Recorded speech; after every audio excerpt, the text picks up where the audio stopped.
Assalamualaikum. Allahumma salli ala Sayyidina Muhammad wa ala ali Sayyidina Muhammad.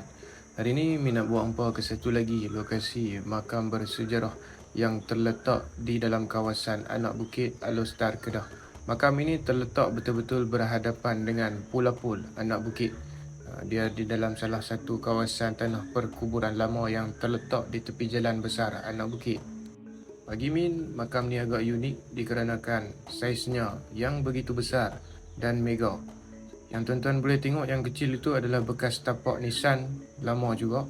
Kita tak pasti ke mana hilangnya dia punya badan, hanya tinggal tunjang saja di tengah-tengah. Seperti yang tuan-tuan boleh lihat, itulah tiang nisan purba yang terletak di tengah-tengah kawasan perkuburan ini.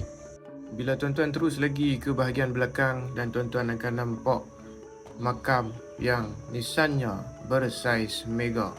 Seperti yang tuan-tuan dan puan-puan boleh lihat, lebih kurang saya anggarkan nisan ni pun saya rasanya kalau berdiri di samping kita, di atas dan juga di bahagian bawahnya, rasanya lebih tinggi daripada saya. Namun, kajian untuk mengesahkan siapakah sebenarnya pemilik makam ini masih lagi diteruskan kerana terlalu banyak versi ura-ura dan juga nama kepada pemilik makam bernisan Aceh di kawasan ini. Makam yang tuan-tuan lihat ini adalah merupakan seorang wanita dikarenakan nisannya bermotifkan motif nisan Aceh bermotif seperti nenas. Jadi siapakah wanita tersebut? Wallahu alam. Yang pastinya ianya adalah daripada golongan-golongan pembesar ataupun bangsawan.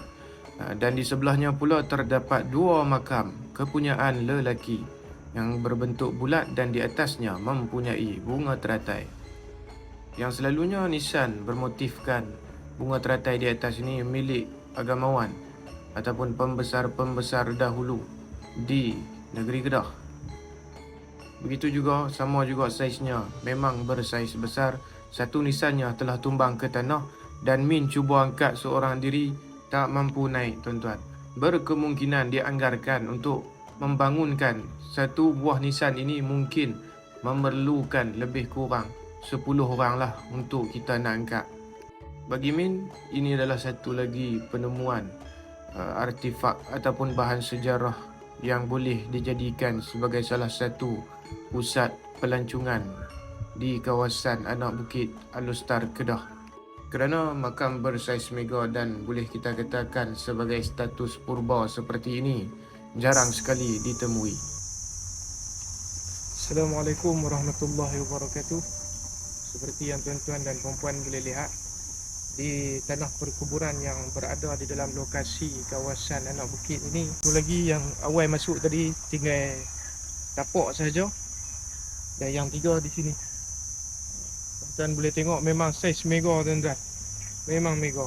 Ni dia punya bunga teratai yang berada di atas nisan yang terbalik ni dah patah. Ni pun dah 2 tangan tuan-tuan. Boleh bayangkan dia punya nisan tu lebih kurang ketinggian manusia kita pada hari ni. Cuma tak silap saya, kajian masih lagi dijalankan untuk mendapat kesahihan kepunyaan siapakah makam ini. Masih lagi menjadi tanda tanya.